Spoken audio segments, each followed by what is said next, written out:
আপুনি এজন মিলিয়নাৰ হ'ব বিচাৰে আৰু সকলোৱে আপোনাক ফাইনেন্সিয়েল কিতাপ পঢ়িবলৈ কয়, কিন্তু পঢ়িবলৈ কাৰো হাতত সময় নাথাকে।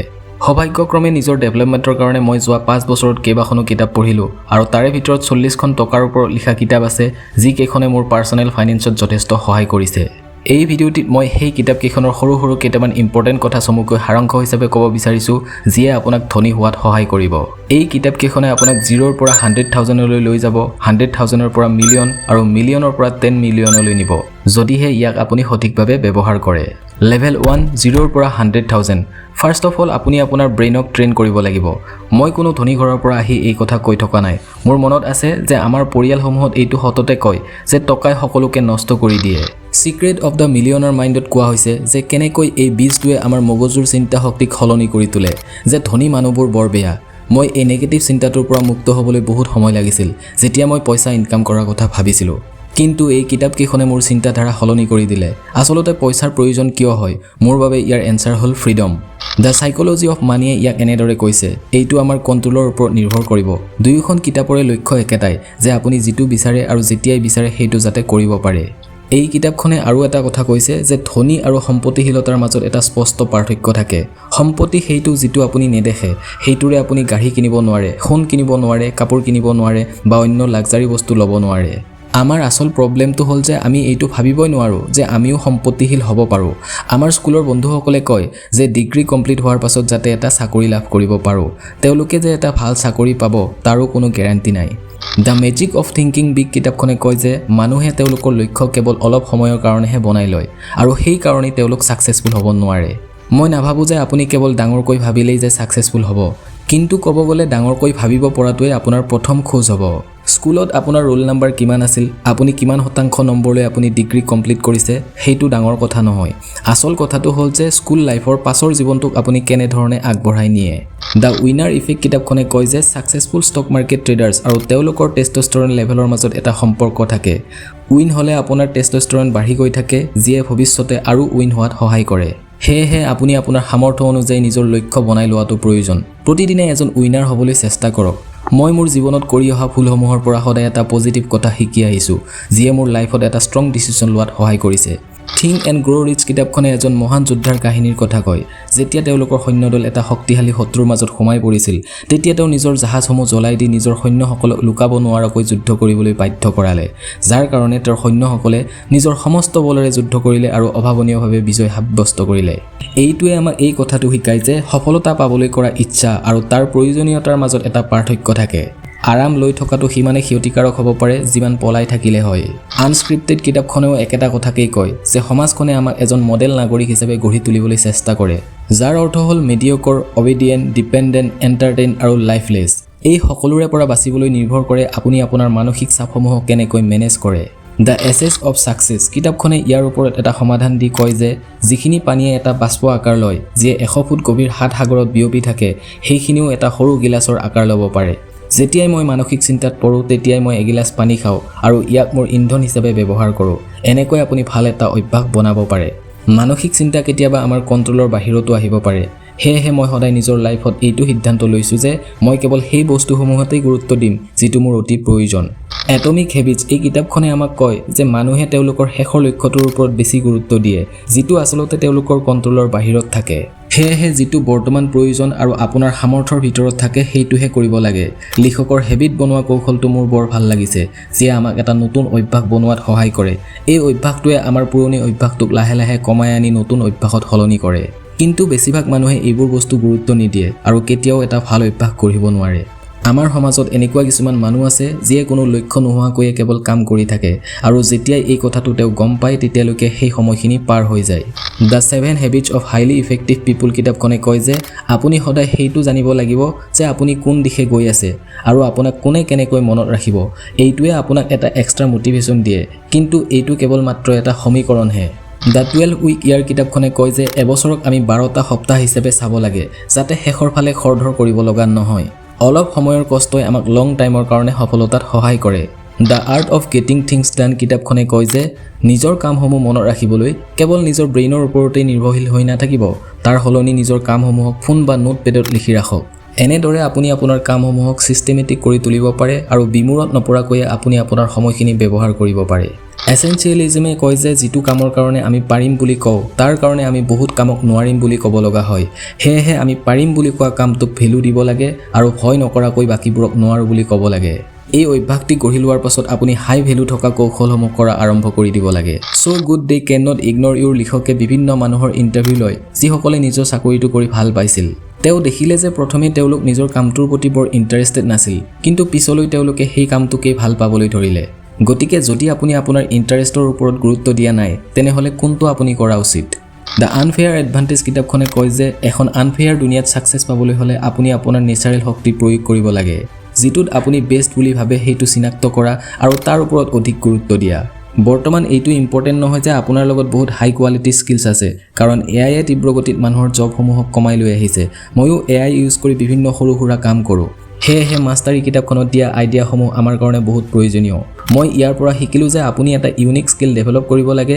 যিটো আন কোনেও আপোনাক ৰিপ্লেস কৰিব নোৱাৰে ষ্টিল লাইক এন আৰ্টিষ্ট এই কিতাপখনে কয় যে আপুনি বিভিন্ন অনুপ্ৰেৰণাৰ পৰা কপি কৰা যেতিয়ালৈকে আপুনি আপোনাৰ ইউনিক অৰিজিনেল বস্তুটো বনাব নোৱাৰে ই আপোনাক যথেষ্ট ইনকাম কৰাৰ সুবিধা কৰি দিব কিন্তু এতিয়াও এইখিনিয়ে যথেষ্ট নহয় যে আপুনি ইয়াৰ পৰা সম্পত্তি গঢ়িব পাৰিব তাৰ কাৰণে আপুনি পাৰ্সোনেল ফাইনেন্সৰ প্ৰাথমিক বস্তুখিনি জানিবই লাগিব ধনীসকলে নিজৰ পইচা কেনেকৈ মেনেজ কৰে ইয়াৰ আটাইতকৈ ডাঙৰ কথাটো শিকিলো মই ৰিচ ডেড পুৰ ডেড কিতাপখনৰ পৰা যে মই যিটো বস্তুই কিনো সি হয় এছেটছ হ'ব নহলে লায়াবিলিটি হ'ব এইটো কথা বুজিবলৈ আমি জানিব লাগিব যে সেই বস্তুটোৱে আমাৰ পকেটলৈ পইচা লৈ আহিছে নে আমাৰ জেব খালি কৰি আছে যদি আপুনি সম্পত্তি গঢ়িব বিচাৰে তেনেহলে যিমান সম্ভৱ সিমান এছেট বাই কৰক কিন্তু বহু মানুহে ইনভেষ্টমেন্টৰ গুৰুত্ব বুজিয়েই নাপায় আপুনি এটা কথা কক আপোনাক আজিয়ে 1 কোটি টকা লাগে নে এনেকুৱা এটা 1 টকা লাগে যিটো প্ৰতিদিনে এমাহলৈ ডাবল হৈ গৈ থাকে ইয়াৰ সঠিক এনসাৰটো হ'ল সেই ডাবল হোৱা 1 টকাটো কাৰণ সেইটো 30 দিনত 53 কোটি টকা হ'বগৈ দ্য কম্পাউণ্ড ইফেক্ট কিতাপখনে ইনভেষ্টমেন্ট আৰু কম্পাউণ্ড ইন্টাৰেষ্টৰ বিষয়ে সৰলতাৰে বুজাই দিয়ে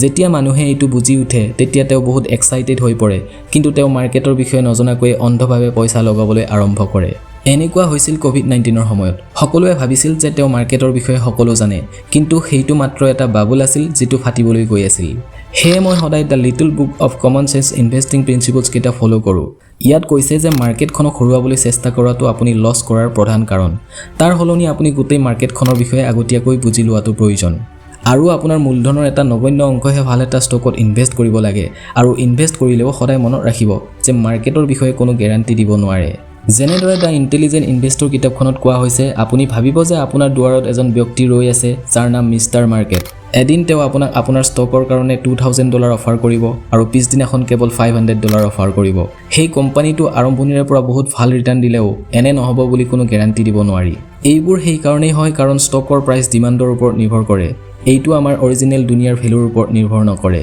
আমি ষ্টক তেতিয়া বাই কৰিব লাগে যেতিয়ালৈ মিষ্টাৰ মাৰ্কেট আমাৰ দুৱাৰত ৰৈ নাথাকে অৰ্থাৎ লং টাইমৰ কাৰণে ইয়াক ইগনোৰ কৰি ৰাখিব লাগে one up on wall street কিতাপখনে কয় যে যদি আপোনাৰ দোকানখন পছন্দ হৈছে তেনেহলে তাৰ ষ্টকসমূহো পছন্দ হ'ব ইয়াৰ অৰ্থ হ'ল যে যদি আপোনাৰ এটা কোম্পানীৰ বস্তুৰ ওপৰত যথেষ্ট নলেজ আছে তেনেহলে আপুনি ইনভেষ্টিং কৰাৰ সময়ত ইয়াৰ সুবিধা এটা ল'ব পাৰে লেভেল টু 100,000 to 1 million এতিয়া যদি আপুনি নিজৰ আত্মবিশ্বাস বঢ়াব পাৰিছে তেনেহলে পৰৱৰ্তী খোজ দিয়াৰ বাবে আপুনি এইটো জানিব লাগিব যে আপোনাৰ সময়খিনি কেনেকৈ বেছি ভ্যালুত বিক্ৰী কৰিব পাৰিব আমাক স্কুল যাবলৈ শিকায় ভাল মাৰ্কছ ল'বলৈ শিকায় আৰু এটা চাকৰি কৰিবলৈ শিকোৱা হয় আৰু যেতিয়া আপুনি এনে কৰে তেতিয়া আপোনাৰ ইনকামৰ ৰাস্তা অতি সীমিত হৈ পৰে কেশ ফ্লো কোৱাড্ৰেণ্ট কিতাপখনে পইচা ইনকাম কৰিবলৈ 4টা বেলেগ বেলেগ দিশৰ বিষয়ে কৈছে E for employee S for self employee B for business owner আৰু I for investor business owner আৰু ইনভেষ্টৰসকলে বাকী মানুহবোৰতকৈ বেছি সময় আৰু পইচা ব্যৱহাৰ কৰিব পৰা সুবিধা পায় আৰু ইয়াৰ পৰা তেওঁ নিজৰ সম্পত্তি গঢ়ি তুলিব পাৰে হেহে যদি আপুনি ধনী হ'ব বিচাৰে তেনেহলে এই 4টা ভাগৰ সুভাগটোলৈ আহিব লাগিব কিন্তু ধনী হোৱাৰ প্ৰকৃত অৰ্থ কি দ্য 4-hour work week কিতাপখনে এই কথাটি খুব ধুনীয়াকৈ বুজাই দিয়ে যে নিৰপেক্ষ ইনকামে হৈছে প্ৰকৃত ইনকাম এই কথাটো বুজিবলৈ এটা উদাহৰণ ল'ব লাগিব এজন ইনভেষ্টমেন্ট বেংকাৰে সপ্তাহত 80 ঘণ্টা কাম কৰি বছৰি 5 কোটি টকা উপাৰ্জন কৰে কিন্তু এজন ই-কমাৰ্চ উদ্যোগপতিয়ে সপ্তাহত কেৱল 4 ঘণ্টা কাম কৰি বছৰি 30 লাখ টকা উপাৰ্জন কৰে তেনেহলে ধনী কোন হ'ব যদি আমি প্ৰকৃত ইনকাম চাওঁ তেনেহলে বেংকাৰজনে বেছি ইনকাম কৰে কিন্তু যদি আমি সময়ৰ ফালে চাওঁ তেনেহলে বেংকাৰজনে ঘণ্টাত 13,000 টকা ইনকাম কৰে আনফালে উদ্যোগপতিজনে প্ৰতি ঘণ্টাত 15,600 টকা ইনকাম কৰি আছে আৰু অলপ আগলৈ যদি চাওঁ তেনেহলে উদ্যোগপতিজনে সেই অৱসৰপ্ৰাপ্ত জীৱন উপভোগ কৰি আছে যিটো বেংকাৰজনে তাৰ সপোন দেখি আছে কাৰণ উদ্যোগপতিজনে পৃথিৱীৰ যিকোনো ঠাইৰ পৰা তেওঁৰ কাম কৰিব পাৰে 0 to 1 কিতাপখনে কয় যে বিজনেছ এটা আৰম্ভ কৰিবলৈ সঁচাৰ বিপৰীতে কাম কৰিব লাগিব। এই কথাটোৱে সকলো সাকসেসফুল বিজনেছমেনে ফলো কৰে। যেনে জিঅ'ই আপোনাক প্ৰথমে সকলো ডাটা ফ্ৰী কৰি দিলে, কিন্তু যেতিয়া সকলো গ্ৰাহকৰ ডাটা ইউজ কৰা অভ্যাস হৈ গ'ল তেতিয়া ইয়াৰ চাৰ্জ ল'বলৈ আৰম্ভ কৰি দিয়ে। ডিজৰাপ ইউ কিতাপখনে এটা মেথড শিকায় যে যিটো বস্তুৱে সদায় আপোনাক বিৰক্তি দিয়ে সেইটো লিখি ৰাখক আৰু ভাবক যে সেইটো কেনেকৈ ঠিক কৰিব পাৰি। ইয়াৰ ফলত প্ৰতিমাহে আপোনাৰ লগত 90টা আইডিয়া আহিব পাৰিব।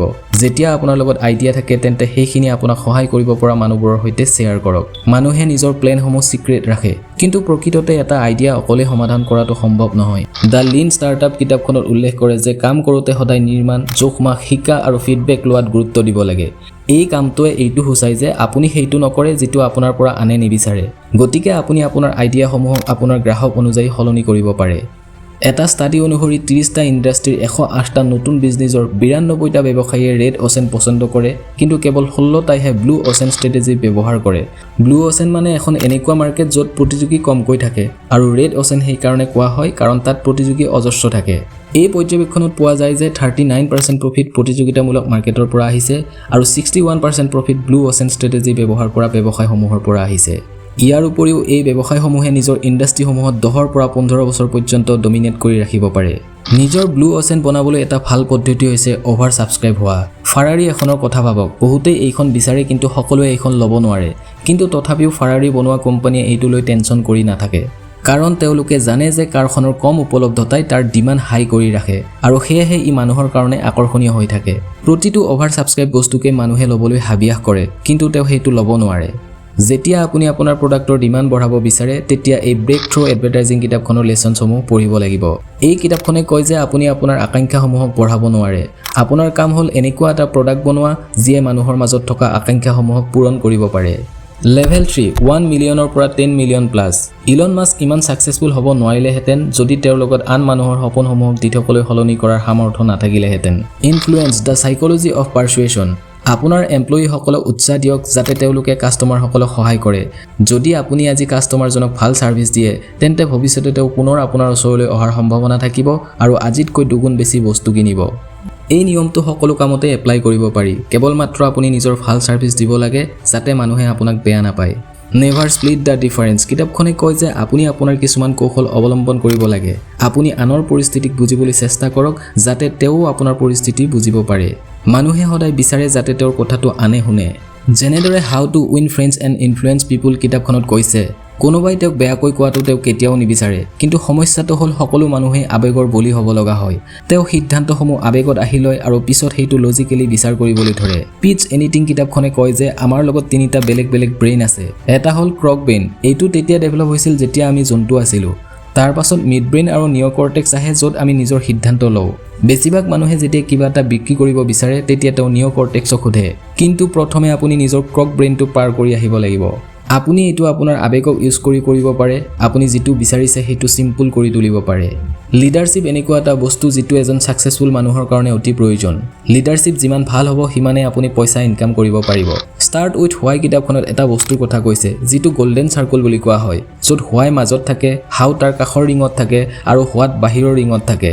এজন বেড লিডাৰে আউটসাইড টু ইনচাইড কমিউনিকেট কৰে আৰু একদম মাজলৈ সোমাবই নোৱাৰে। এইটো আমাৰ স্কুল টিচাৰবিলাকৰ দৰে হয়, যিয়ে কেৱল কয় যে সদায় পঢ়িব লাগে, কিন্তু কিয় পঢ়িব লাগে তাৰ কাৰণে কেতিয়াও উৎসাহিত নকৰে। আনহাতে এজন ভাল মেণ্টৰে কয় যে যদি আপুনি ৱেলডি হ'ব বিচাৰে তেনেহ'লে আপুনি কিছুমান কিতাপ পঢ়িব লাগিব, যিকেইখন কিতাপ পঢ়িলে আপুনি ফাইনেন্সিয়েল ফ্ৰীডম এচিভ কৰিব পাৰিব। গ্ৰেট লিডাৰ এজনে আপোনাক কামত একশ্যন ল'বলৈ উৎসাহিত কৰে। তেওঁ কেৱল আপোনাক কৈ নাথাকে, হাতে কামে শিকাই দিয়ে। দ্য 48 লছ অফ পাৱাৰ কিতাপখনে আমাক চকু মেলি দিয়ে। ইয়াৰে 11 নম্বৰ ল'ত কোৱা হৈছে learn to keep people dependent on you, অৰ্থাৎ মানুহে যাতে আপোনাৰ ওপৰত নিৰ্ভৰ কৰি চলিব লগা হয়। যদি আপোনাক কোনোবাই ৰিপ্লেচ কৰিব পাৰে তেনেহ'লে আপোনাৰ লগত কোনো পাৱাৰ নাই। দ্য ই-মিথ কিতাপখনে কয় যে যিসকল লোকে ব্যৱসায় আৰম্ভ কৰে তেওঁলোক উদ্যোগপতি নহয়, মাত্ৰ এটা নিৰ্দিষ্ট স্কিলতহে তেওঁ ভাল। যেনে কোনোবা এজনে যদি বৰ ভাল কেক বনায় তেওঁ হয়তো নিজৰ কাৰণে এটা সাকসেসফুল বেকাৰী ৰান কৰিব নোৱাৰিবও পাৰে। এনেদৰে বহুত মানুহে নিজৰ ব্যৱসায়ত বহুত বেছিকৈ ইনভেষ্ট কৰি দিয়ে আৰু ভাবে যে এদিন তেওঁ বহুত প্ৰফিট লাভ কৰিব, কিন্তু ৰিয়েলিটিলৈ চালে দেখিব যে ইনকাম লাহে লাহে কমিব ধৰে আৰু খৰচ ক্ৰমান্বয়ে বাঢ়িব ধৰে, যাৰ ফলত আপোনাৰ ব্যৱসায় লছত বন্ধ হৈ পৰে। সেয়েহে যিটো ষ্ট্ৰেটেজি প্ৰফিট ফাৰ্ষ্ট কিতাপখনত দিছে সেইটো ফ'ল' কৰাটো অতি প্ৰয়োজন। কিতাপখনে কয় যে নতুন উদ্যোগপতিসকলে নিজৰ ব্যৱসায়সমূহ এইটো হিচাপত কৰিব cells minus profit equal to এক্সপেন্সেছ যাতে তেওঁ সদায় প্ৰফিটেবল হৈ থাকিব পাৰে গুড টু গ্ৰেট কিতাপখনে ইয়াক কণ্টক্ৰামৰ চিন্তা বুলি কয় প্ৰতিদিনে শিয়ালে কেটেলা পহু ধৰিবলৈ বিভিন্ন উপায় চিন্তা কৰে কিন্তু প্ৰত্যেকবাৰে কেটেলা পহুৱে নিজকে এটা বলৰ দৰে আকৃতি লয় নিজৰ এই চেষ্টা আৰু পৰীক্ষাৰ নিয়ম মানি সি প্ৰতিবাৰে বাচিব পাৰে যিকোনো এটা বিষয়ত পাৰ্গত হ'লে আপুনি লং টাইমত এজন ধনী ব্যক্তি হ'ব পাৰে যদি আপোনাৰ লগত যথেষ্ট সম্পত্তি আছে তেনেহলে দা ফৰ্থ টাৰ্নিং কিতাপখন আপোনাৰ বাবে বহুত প্ৰয়োজন হ'ব কাৰণ প্ৰতি 25 বছৰৰ মূৰে মূৰে ঐতিহাসিক 4টা ব্লকছ থাকে যাক আমি হাই এৱাকেনিং আনৰিভেলিং এণ্ড ক্ৰাইচিছ বুলি কওঁ আৰু এখন ভাল কিতাপ আছে the changing world order যিখনে কয় যে প্ৰতিটো মেজৰ ছুপাৰ পাৱাৰৰ এটা নিৰ্দিষ্ট সময় আহে আৰু ক্ৰমান্বয়ে সি তললৈ নামিব ধৰে এই কিতাপখনে আপোনাক শিকায় যে কেনেকৈ এটা ইভেণ্ট আৰু ট্ৰেণ্ডে সমাজ এখনত প্ৰভাৱিত কৰিব পাৰে যিটো ইনভেষ্টমেণ্ট আৰু বিজনেছমেনৰ কাৰণে অতি ইউজফুল হ'ব পাৰে ভিডিঅ'টি ভাল লাগিলে শ্বেয়াৰ কৰিব ছাবস্ক্ৰাইব কৰিব আৰু লাইক এটি দিবলৈ নাপাহৰিব